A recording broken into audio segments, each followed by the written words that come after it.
कभी कभी एक जिंदगी एक स्टेशन पर रुक जाती है जहां इंतजार होता है अपनों के लौट आने का। ये कहानी है मोतीलाल की, एक बाप की उम्मीद और टूटते सपनों की। आज तो जरूर आएगा मेरा अमर, लिखा था उसने। 2 तारीख को लौटूंगा। आज वही दिन है।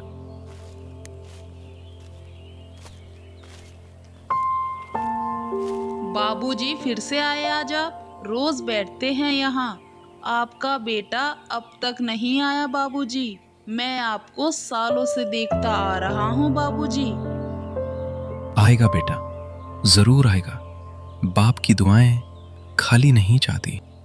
मोतीलाल के चेहरे पर रोशनी आ जाती है। वो खड़ा हो जाता है, आंखें चमकती हैं।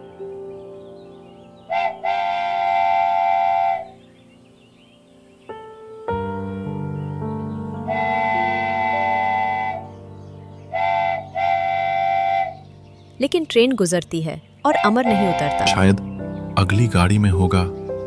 थोड़ी देर और इंतजार कर लेता हूँ। हर बाप को अपने बेटे पर भरोसा होता है, पर क्या यह भरोसा किस्मत से जीत पाएगा?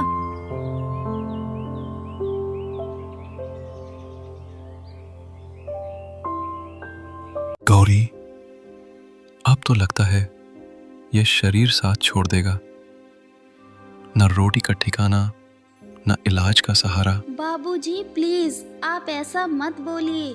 आपकी बेटी आपका सबसे बड़ा सहारा है। मैं हमेशा साथ हूँ। बेटी, इस उम्र में बुढ़ापा तो बोझ बन जाता है और तू उस बोझ को हर दिन अपने सिर पे ढोती जा रही है। बाबूजी आप मेरे लिए बोझ नहीं हैं। आप तो मेरा गर्व है, मेरी जिंदगी है। बाप बेटी बात कर ही रहे थे कि जब ही दरवाजे पर भैरव सिंह की आहट होती है। मोतीलाल, ए मोतीलाल, बाहर निकल, आज तेरे झूठ का हिसाब होगा। मोतीलाल हिम्मत जुटाकर बाहर आता है। नमस्कार सरकार, कुछ तो रहम करिए। रहम? तेरे जैसे धोखेबाजों पर रहम नहीं किया जाता। सालों से मेरा कर्ज लिए बैठा है और आज भी झोपड़ी में पड़ा है। मेरा बेटा बस पैसे लेके आता ही होगा, कुछ दिनों की मोहलत और दे दो। तेरे बेटे का नाम सुन सुनकर मेरे कान पक गए हैं। अब की बार अगर 2 दिन में पैसा नहीं आया तो इस झोपड़ी को जलवा दूंगा, समझा? गौरी भीतर से भागकर आती है। सरकार हमारे ऊपर रहम कीजिए। मेरे भैया जरूर आएंगे और आपका सारा कर्ज चुकता कर देंगे। अंतिम चेतावनी है, 2 दिन।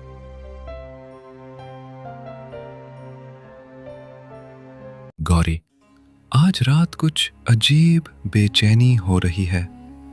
दिल घबरा रहा है। पिताजी चिंता मत कीजिए, भैया जरूर आएंगे। उन्होंने खुद कहा था कि इस बार दिवाली हमारे साथ मनाएंगे। कई दिवाली गुजर गई बेटी। वो हर बार कहता है बस अगले महीने। मैं बूढ़ा हो गया, पर वो अभी नहीं आया। कहीं कुछ। प्लीज पिताजी ऐसी बात मत कहिए।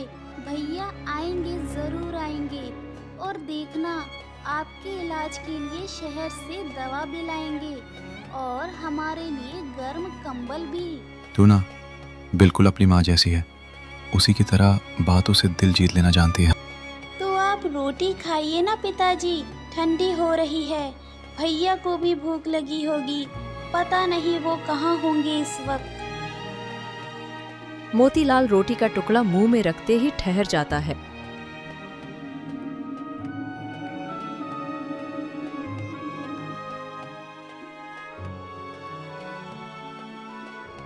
मोतीलाल भैया, भैया जल्दी बाहर आइए। मुझे आपसे जरूरी बात करनी है। बहुत बड़ी खबर है, सुना? अरे रमेश, ऐसे क्यों कांप रहे हो? क्या बात है बेटा, बता तो सही। कहीं अमर तो? भैया, आज दोपहर को शहर की फैक्ट्री में बड़ा हादसा हो गया। फैक्ट्री की पुरानी छत भर-भरा कर गिर पड़ी। जिन मजदूरों की शिफ्ट थी वे सब उसके नीचे दब गए। और तू कहना क्या चाहता है रमेश? साफ साफ बोल। अमर कहाँ है मेरा बेटा? भैया, रेडियो पर नामों की सूची आई थी। अमर का नाम भी था उसमें। कोई नहीं बचा। मोतीलाल की आंखों के आगे अंधेरा छा जाता है। उसके होठ कांपते हैं। वो वहीं जमीन पर घुटनों के बल गिर जाता है। हे भगवान, तूने मेरा अमर छीन लिया। जिसके सहारे मैंने जिंदगी काटी, जिसके लौटने की आस में जी रहा था, तूने वो भी छीन लिया। मैं अब किसके लिए जीऊं? गौरी रोटियां छोड़कर भागती है और पिताजी को जमीन पर गिरे हुए देखती हैं। पिताजी नहीं, ये आप क्या कह रहे हैं? भैया को कुछ नहीं हो सकता। वो वादा करके गए थे, उन्होंने कहा था कि वो आएंगे। तूने मुझे क्यों नहीं उठा लिया? मेरी जगह मेरे बेटे को क्यों नहीं बचाया? उसने किसी का क्या बिगाड़ा था? एक बाप की आत्मा तोड़ देने वाली पुकार, जिसने अपना इकलौता सहारा खो दिया। एक बहन की अविश्वास और दर्द से भरी चिल्लाहट। जीवन की उम्मीद जिस पल में बिखरती है, उस क्षण की मौन चीख।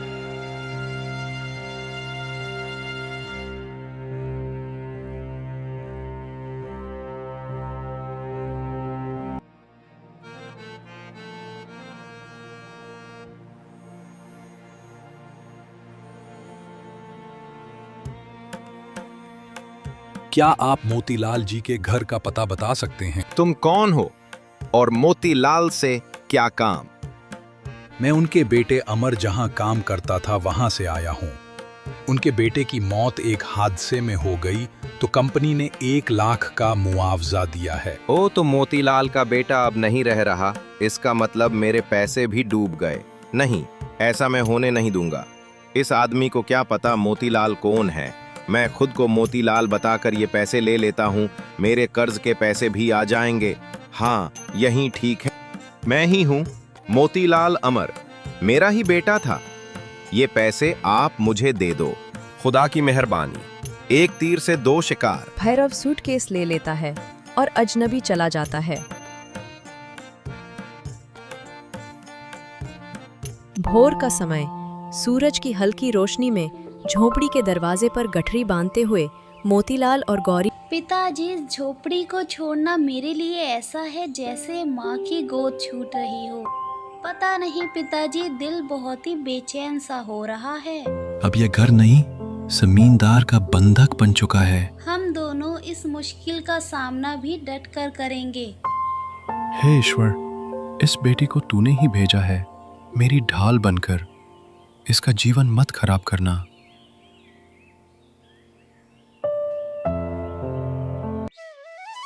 धूप से झिलमिलाता पानी। गौरी चुपचाप कुएं से पानी भर रही है। उसके पसीने की बूंदें चेहरे से गिरती हैं, पर उसकी आंखों में कोई शिकवा नहीं। दूर से एक युवक आता है, सूटेड बूटेड, शहरी अंदाज नाम राजवीर। कौन है ये लड़की? चेहरे पर इतनी शांति और आंखों में इतना दर्द। गौरी पानी भरती है, अपना घड़ा उठाकर चल पड़ती है और राजवीर उसे बस निहारता रह जाता है। चाचा जी, पहचान पाए? मैं हरिदेव जी का बेटा राजवीर। अरे बेटा, तू तो अब जवान हो गया है। क्या हुआ, अचानक यहाँ कैसे? पिताजी ने जमीन के सौदे की बात भेजी थी, उसी सिलसिले में आया हूँ। और हाँ, रास्ते में एक लड़की दिखी कुएं पर। कौन सी लड़की? नीले सलवार सूट में थी, पानी भर रही थी, उसके चेहरे से नजर नहीं हटी। क्या आप जानते हैं वो कौन है?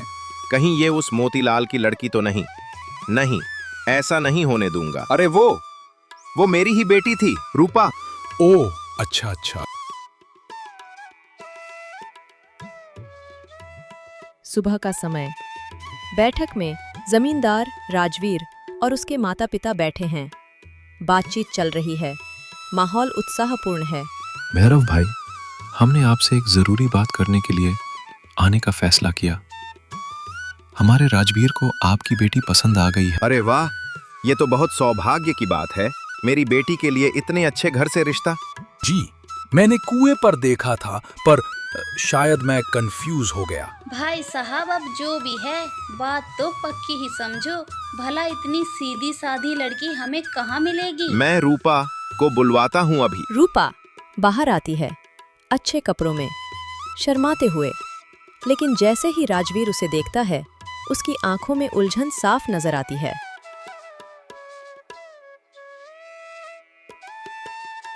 पिताजी, ये वो लड़की नहीं है। शांत रहो, जरा सोचो, हमने क्या कहा है? अब मुकर नहीं सकते। पिताजी, मैं उस लड़की से शादी नहीं कर सकता। क्या मतलब? तुमने आज हमारे परिवार की बेइज्जती कर दी। भैरव सिंह हमारा पुराना मित्र है। जिस लड़की की आंखों में मैंने सच्चाई देखी थी वही मेरे जीवन की साथी बन सकती है। भैरव सिंह पर्दे के पीछे से सब सुन रहा होता है और उसे गुस्सा और अपमान एक साथ झकझोर देता है। 5 दिन अगर उस लड़की को नहीं ढूंढ पाए तो शादी इसी घर में होगी। ये मेरा अंतिम फैसला है।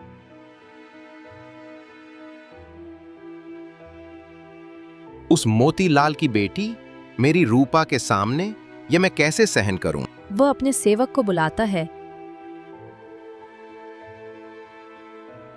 कल सुबह गांव वालों के सामने जाकर मोतीलाल से कर्ज मांगो और जब वो नहीं दे पाए तो उसे पूरे गांव से धक्के मार कर निकाल दो।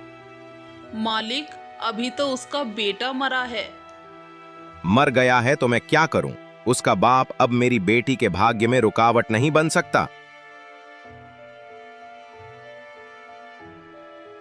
सुबह सुबह जमींदार के आदमी आते हैं। मोतीलाल खांसते हुए बाहर आता है। गौरी अंदर से चौंक कर भागती है। सरकार, क्या बात है? अब और तरस नहीं खा सकता। मुझे मेरा सारा कर्ज चाहिए आज ही। सेठ जी, बस 2 दिन की मोहलत और दे दीजिए। हम गरीब पर रहम करो। तुमने मेरे पैसे डकार लिए और अब नाटक कर रहे हो। इस झोपड़ी को खाली करो अभी। लोग झोपड़ी के सामान बाहर फेंकने लगते हैं। गौरी जमीन पर गिरकर रोती है। पिताजी, मुझे माफ कर दीजिए। मैं हार गई। मैं आपके लिए कुछ भी नहीं कर पाई पिताजी। नहीं बेटी, तू मेरी ताकत है। बस तू टूट मत जाना। कुएं की वो लड़की कोई सपना थी या सच? हर बार उसे सोचकर मेरा दिल बेचैन क्यों हो उठता है। शहर घर बार की पीछे से एक धीमी सी आवाज आती है। गौरी मंदिर की ओर आती हुई। बाबा, मैंने पता किया है। शाम की आरती होने में तो अभी वक्त लगेगा।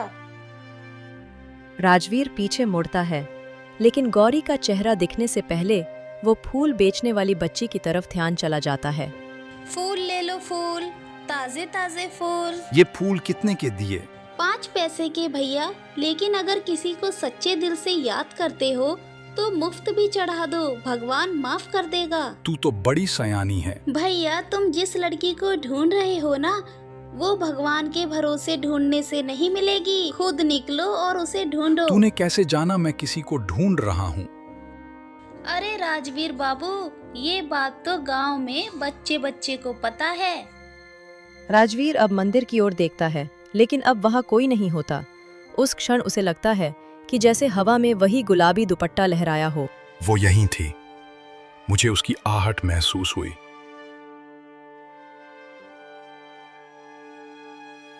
ढलती शाम, जंगल में परिंदों की आवाजें।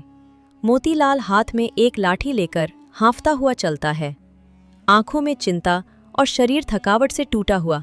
गौरी अभी तक नहीं लौटी। कहीं कोई अनहोनी तो नहीं हो गई?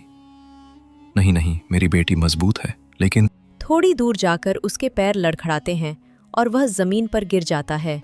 हे भगवान, मेरी बच्ची को कुछ मत होने देना। राजवीर जंगल से होकर निकल रहा होता है। वह लड़की की तलाश में हर कोने में पूछताछ कर रहा है। तभी जमीन पर गिरे एक बुजुर्ग को देखता है। बाबा, बाबा, आप ठीक हैं? पानी लाइए कोई। आप यहाँ क्या कर रहे हैं इस हालत में? बाबा, आपका घर कहाँ है? मैं आपको वहाँ छोड़ देता हूँ। मेरी बेटी गौरी सुबह गई थी लकड़ी काटने, अब तक नहीं लौटी। उसे ढूंढने निकला था बेटा। गौरी लकड़ी लेकर झोपड़ी में लौट रही है। कपड़े पसीने से भीगे हुए, चेहरे पर थकान, लेकिन आंखों में उम्मीद। पिताजी, आप कहाँ चले गए थे? आपको पता है मैं कितना घबरा गई थी। वो जैसे ही घर के अंदर जाती है, सामने राजवीर को खड़ा पाती है। दोनों की आंखें मिलती हैं। कुछ देर सन्नाटा। तो तुम वही हो जिसे मैं उस दिन कुएं पर देखा था। मेरे लिए ये तो किस्मत का तोहफा है। मैं तो तुम्हें ही ढूंढ रहा था। जी, आप कौन? बेटी, इन्होंने मेरी जान बचाई है और घर तक ले आए। आपका बहुत बहुत शुक्रिया। आपने मेरे पिताजी की जान बचाई है। बाबा, आप कह रहे थे कि आपको फैक्ट्री से कोई मुआवजा नहीं मिला। नहीं बेटा, कोई नहीं आया। अगर आता तो हम यहाँ क्यों होते? वो फैक्ट्री मेरी ही थी। मैंने हर पीड़ित परिवार को 1-1 लाख रुपए भिजवाए थे। बता, तूने पैसे किसे दिए थे? साहब, एक मोटा सा आदमी था जो अपने आप को मोतीलाल बोल रहा था। मैंने उसी को पैसे दिए थे। क्या तुम उसे पहचान सकते हो? हाँ साहब, मैं पहचान लूंगा। गांव वाले इकट्ठा हैं। भैरव सिंह शान से खड़ा है। राजवीर और उसका आदमी भी वहां पहुंचते हैं। क्या इस गांव में कोई है जिसने खुद को मोतीलाल कहकर मुआवजे के पैसे ले लिए? हाँ साहब, यही है जो हमारे सामने खड़ा है। गांव में सनसनी फैल जाती है। तूने इस गरीब की जिंदगी छीन ली, उसकी बेटी को गांव से निकाल दिया। भैरव सिंह, अब तुझे कोई नहीं बचा सकता। ऐसी हरकत करके तू क्या सोचता है कि गांव वाले तुझे यहाँ रखेंगे? गौरी और मोतीलाल को गांव में फिर से घर दिया गया। मंदिर में शादी की तैयारी हो रही है। राजवीर के माता पिता भी आए हुए हैं। अब समझ आया बेटा, क्यों तू उस लड़की को नहीं भूल पाया। सच में वो लड़की नहीं, एक इंसानियत है। मुझे नहीं पता था कि मेरी गौरी इतना नसीब लेकर आएगी। अब अगर तुम्हारी इजाजत हो तो मैं अपनी जिंदगी तुम्हारे साथ बिताना चाहता हूं। बेटा, तूने मेरी बेटी को उसकी पहचान दिलाई है। तू ही उसका सच्चा हमसफर है।